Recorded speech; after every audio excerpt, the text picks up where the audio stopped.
So we can make this to not be a long show, but maybe a little bit longer than the last one that released yesterday. Yeah, I had a feeling that would be the goal for tonight. I had one little thing I dropped in the notes because I'm finding it hilarious yesterday. My voice does not sound as gravelly today as it did yesterday. But Oh, God, wow. it sounded so gravelly yesterday. The only thing I could think of is that this must be what my Batman voice would be. That was the only thing I put in. It was just a nice, good, humorous little interjection. Well, I thought of some stuff that I could ask you about that has recently made its way through my brain. Let's go for it. All right. Okay. Are you familiar? There's this band from the city of Liverpool called the Beatles. Have you ever heard of them? It rings a bit of a bell. All right. Now, I feel like I've known this. I know the first part of this, but I don't know the second part of this. But are you familiar with the origin of the name? I am not, actually. Okay, but you get to play on the words on the names, right? Yes. Okay, I had that too. That's the part I had. And just so that listeners know, the Beatles are a fairly they were fairly popular in the '60s, I think. I don't know about today, but they were fairly popular back then. And they got their name after, I think Buddy Holly and the Crickets. So I knew about Buddy Holly, but I didn't know about the Crickets. So Buddy Holly was I guess I knew him only from his. I guess he did solo. I don't know. I just know him from the Weezer song. I mean, I knew he was a musician. I knew he died tragically in an. I think it was a helicopter accident or a plane accident. I don't remember. Anyway, he died in the late '50s. But he was in a band called the Crickets, and the Beatles is not only a play on crickets, but the spelling is also a play on the word beat. You know, as far as like musical beat. But the crickets part, I didn't realize it was a play on another band. I didn't either. Yeah, I was today years old when I learned that. Another one like that. Do you know do you know the song? There's a line in a song that goes, "If I tell you that you have," and I'm going to paraphrase it because I'm not sure the exact line, but it's something to the effect of, "If I tell you that." If I tell you you have a great body or a beautiful body or something like that, if I tell you have a great body, will you hold it against me? I've heard variations of that for sure. So I listened to that, and it wasn't until somebody pointed out the double entendre did I actually get it. That's funny. I mean, did you? Yeah, I immediately picked it up. It's kind of like I was just gonna say the one I always think of when someone uses that example is like Michael Bolton's "Can I Touch You There?" Oh, because in the context of the song, it's somewhat emotional related, but it's obviously not what you would think of listening to it. Yeah, it kind of touched you there. I feel like it's a little more. It's a little more direct. Yeah, whereas like, will you hold it against me? I thought I went to the place of like the, will you be upset at me? Using the term holding something against someone as being upset at them. So metaphorically holding something, you know.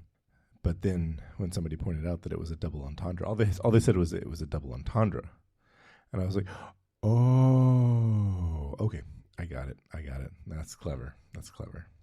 I find those to be somewhat interesting as well, because there are some where or music in general can be fascinating with that regard. But I'm going to use an example that I heard relatively recently, and I don't know how accurate it is. I haven't researched it. But there's a Bryan Adams song called Summer of '69. And if you listen to it, it sounds like a great ballad about just kids in '69 rocking out and having a good time forming a band. And if you go further, though, that someone has mentioned that it was actually an ode to his favorite position for that summer.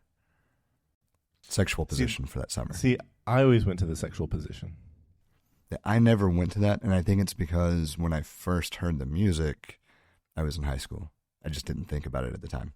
Right. So I think so. There's this whole thing that you learn something at a particular age and you file it away, and if you are young, you'll like you with the summer of '69, you file that away as having to do with the season between spring and autumn in the year of our Lord 1969. Right. And whereas like I would have heard that a lot later in my life, and I would have had thought about the position first. And so there's a point where like everything that has to do with 69, you think of the position in some way, shape, or form, if you're me. Well, I but think do you know what? Pretty much anybody as you get older. There's maybe like 2 people, maybe like 3 people that I know that don't. I don't know. Do you know what 6.9 is? Not off the top of my head. It's a good time ruined by a period. I had a feeling this might be a joke, but it was one of those things where my mind is not completely there at the moment either. And I was thinking, is this going to be a lead in to something else, or is this, I heard that joke told, it was, the first time I heard that joke, it was a video of, I'm blanking on her name. Anne Hathaway told that joke to Jon Stewart when Jon Stewart was on the Daily Show. Oh, it's fantastic. If I find the video, I'll show it to you. Or I'll send it to you because he was still hosting the Daily Show, and it was lovely. It was a lovely moment. She made herself laugh, and it was cute. So another one I learned, I was today years old learning, was 20,000 Leagues Under the Sea. And I thought that meant straight down, but it doesn't. It was the total trip duration, right? Yeah, it was the trip duration. It was, you go underwater and then you go horizontal to the surface of the water, and it's I didn't know what a league was, so it wasn't obvious to me that does. Once you know what a league is, it's ridiculous because a league is 3 miles, or an hour's walk. I think I can walk more than 3 miles in an hour. Probably. I average about a 4 mile per hour pace when I walk. Anyway, yeah. So there's no part of our ocean that is 60,000 miles deep. So, well, that we know of, I suppose. I think they know the whole depth of the ocean. I wasn't sure if has the bottom of the Marianas Trench actually been measured. That's the only thing that comes to mind as a question mark that I don't know. I'm typing to find out. I kind of figured. It's riveting. If only there were an audio representation of the ... from like texting. Right. You could hear the clickiness of my keys, perhaps. Currently, we have only according to NOAA, that's the National Oceanographic something or other. National Oceanic and Atmospheric Administration. 20% of the Earth's seafloor is mapped in high resolution. The rest of it is just estimates of average ocean depth. I thought we explored. I thought we had instruments to have explored that a bit more. But at the same time, the ocean's quite large. Yeah, and I mean, I still don't think there's any place that would be that deep anyway. But it's one of those things that I didn't want to say definitively not if there was still a question mark. Yeah. Do you know how like we've talked about like a million seconds is approximately 11 days and a billion seconds is approximately 31 years? Yes. So to get an idea of how big the Earth is, if the mass of the Earth, so this would be like all the way through the, from not just the surface, but the mass of the entire Earth. If we were to lose 1 billion kilograms of mass every second, it would take over 200,000 years to lose the entirety of the Earth. It's pretty massive. Yeah. And to think about how small it is compared to like in some of the other, like the gas giants and other celestial bodies. Yeah, because we're relatively small. We live on compared to the other celestial beings in our system, was not that big. Are you familiar with the theory that Jupiter was a failed star? I've heard that at some point. I don't know where I heard it, and it's been a while, but I have heard that. It might have been me on this show. I wouldn't put it past it, but I think I heard it independent of the show as well. I wouldn't be surprised one single bit. That was 3 singles, which is ironic. Yeah, the theory is that a lot of a solar system with a single star is relatively unique, and so since that makes our system relatively unique as compared to the I don't even know what it's billions seems like too small of a number, but all the other systems out there tend to be binary, have a binary star, and so there's this based on how big Jupiter is, there's this idea that it was forming as a star and it failed and became a gas giant. NASA had a really interesting graphic. I think it was only attached to one of the movies that they played in the IMAX theater up in Huntsville, but they might have had it independently. But it started, I don't know if it started on the Earth's surface or if it just started with a picture of Earth. But it zoomed out to like the solar system, and then zoomed out to the Milky Way, and it just kept zooming out as far as the known universe goes, and it was massive. Just how huge, just what we know of. There's a website that does this. I'm sure it's. I have no doubt that particular animation exists for public consumption somewhere. Yeah, I don't know. I don't even. I'm not sure if it is. It actually might be NASA's site. I'm not sure, but there's one where it does. There's a website, and you just scroll, and you can scroll out to the largest known entity, relative, to from the Earth, and the Earth is gone, and then you can also zoom all the way. If you zoom all the way in, you zoom down to the smallest theoretical particles that we know about. It's a really cool website. That's interesting. Yeah, just need to go the other direction too. Yeah, the new bit of information, that I have found to be just absolutely interesting about space is that asteroids, and I think I'm not 100% sure if this is just asteroid belts that we know about in general, or the asteroid belt in our system, in between Mars and Jupiter. But the thing that was really interesting is, when movies portray asteroid belts and how dangerous they are, and there's so much debris in there, and I think about The Empire Strikes Back and them flying through the asteroid belt, and that TIE fighter getting smacked on the side and spinning out of control until it finally smashes into another asteroid. And the second place my head goes is there's a level in Star Fox where you have to fly through I think there's 2 levels in Star Fox where you fly through asteroid belts. And, that's, my interpretation of the asteroid belt.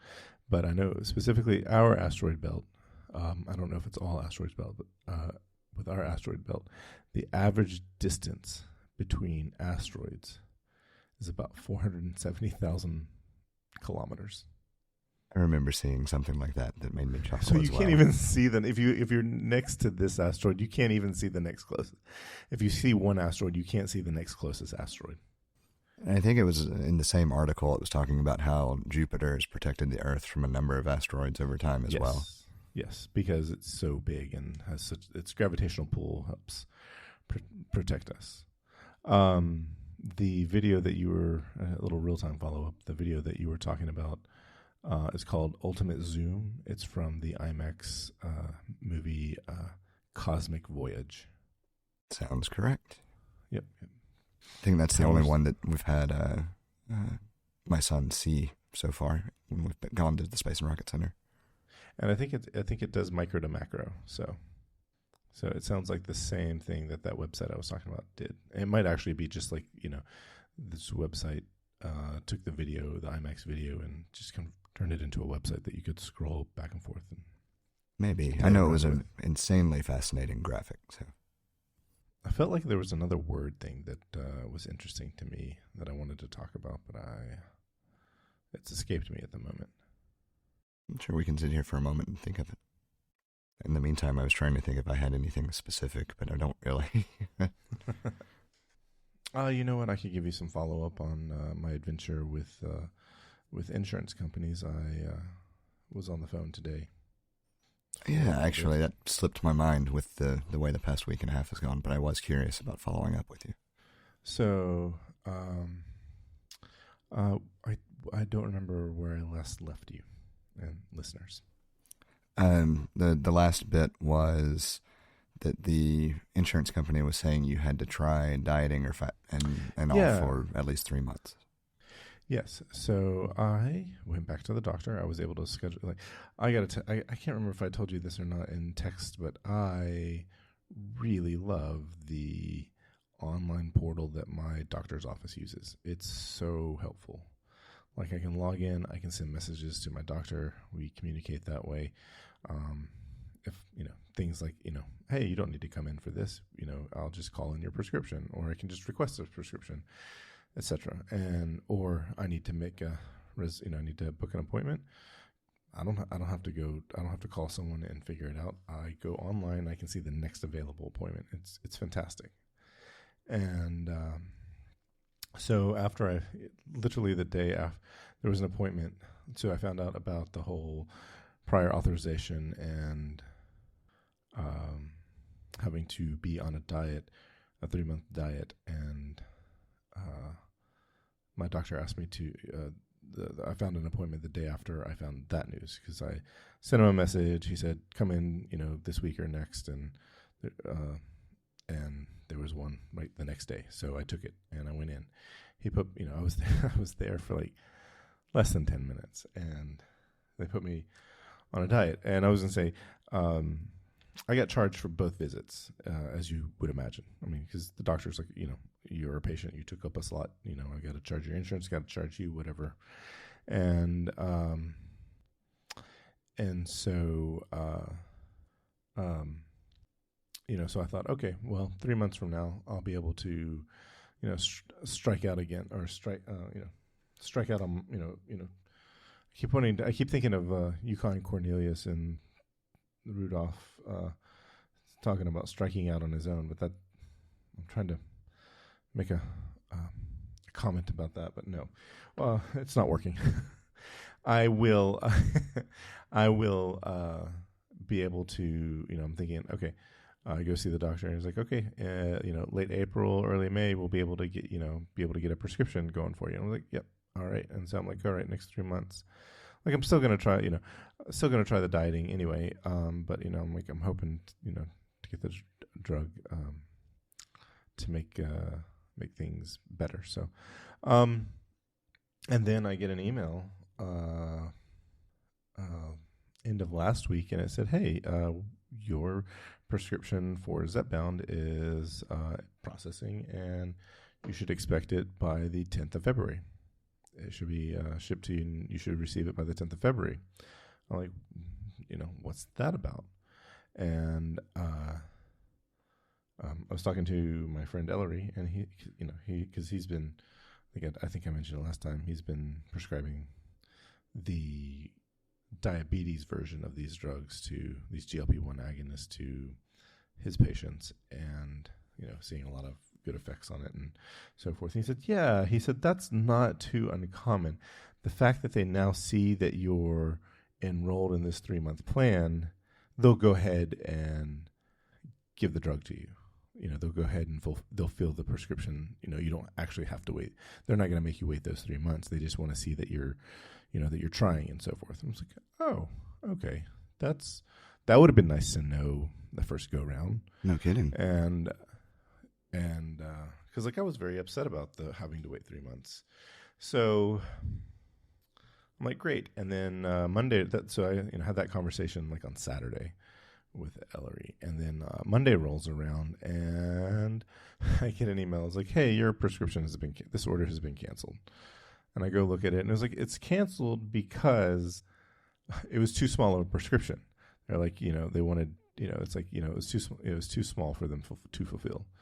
And I'm like, God damn it. So I called them today, and I said, hey, what's going on, and they explained to me. He's like, yeah, if you want to do like a 90-day, it was basically too little for, for it to, for us to ship and make it, whatever their guidelines are.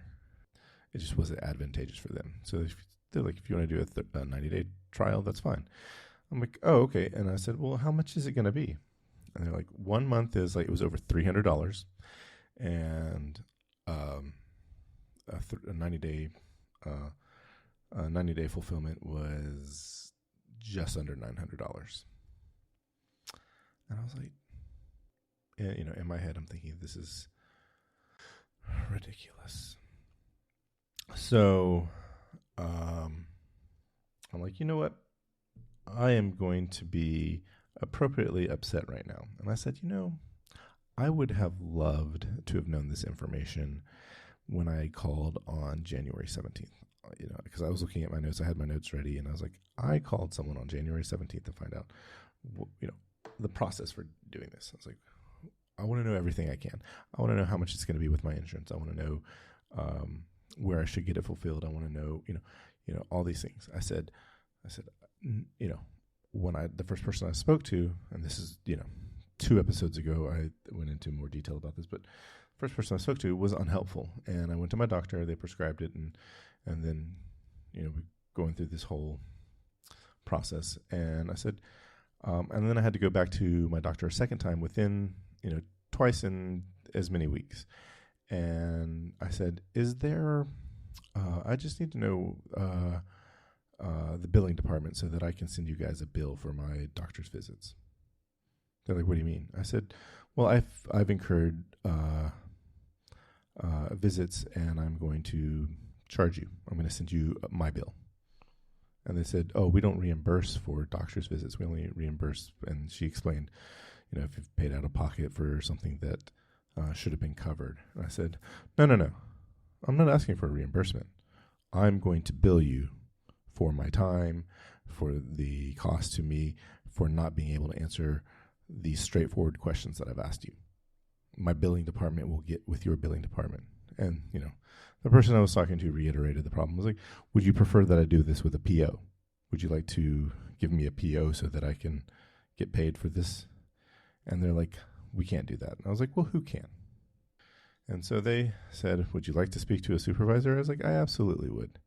And I got to say, the supervisor that I spoke to was very polite. She apologized for the issues that I've had. And I said, I called, and I don't know why, I've at my expense, I wasn't given information about my prescription plan for a particular prescription when I called numerous times trying to find out. And so she said she would investigate that and actually get back to me, because I was able to give her times and dates for these. So that's where it is today. But I have one glimmer of hope, and that is that somebody else that I know that is on a drug like this for weight loss said that, yeah, I think all of the insurance companies are charging, hundreds of dollars per month, but you can go to the drug manufacturer's website and get a coupon that will basically take that dollar amount down to about $25 a month. I've seen some manufacturers do that over the past few years. I've done that before. Yeah, I did do that before when I was taking a more important medicine, which was to maintain my, over a decade ago, to maintain my ulcerative colitis. And so I have just a glimmer of hope left. So I'll be finding out about that this week. Hopefully you find good news. That's hopefully I will have good news a week from today. It's ridiculous in general. There's no medication that should cost that much out of pocket by the time it reaches a subsidized cost to an insured individual. No, I agreed. And and the other part of it is it's like medication shouldn't cost this much. ever. And when companies do, it's legitimate for companies to want to, or rather, companies need to be able to stay in business. Like healthcare companies need to be able to stay in business. But I don't know, the CEO of most pharmaceutical companies are paid extravagantly. If it's like, if we're saying that it's, this many millions of dollars to pay all of our employees because our least paid employee is making a 6-figure income, like the janitor in our buildings make a 6-figure income, I'm like, that's good. Like, I can understand that. And our government should be footing the bill for that. We have a number of different ways set up for you to get in touch with us to provide feedback, ask questions, or just comment in about something we've discussed. You can hit us up on Twitter or Instagram at untitled_hosts, or shoot an email over to untitled.hosts@gmail.com.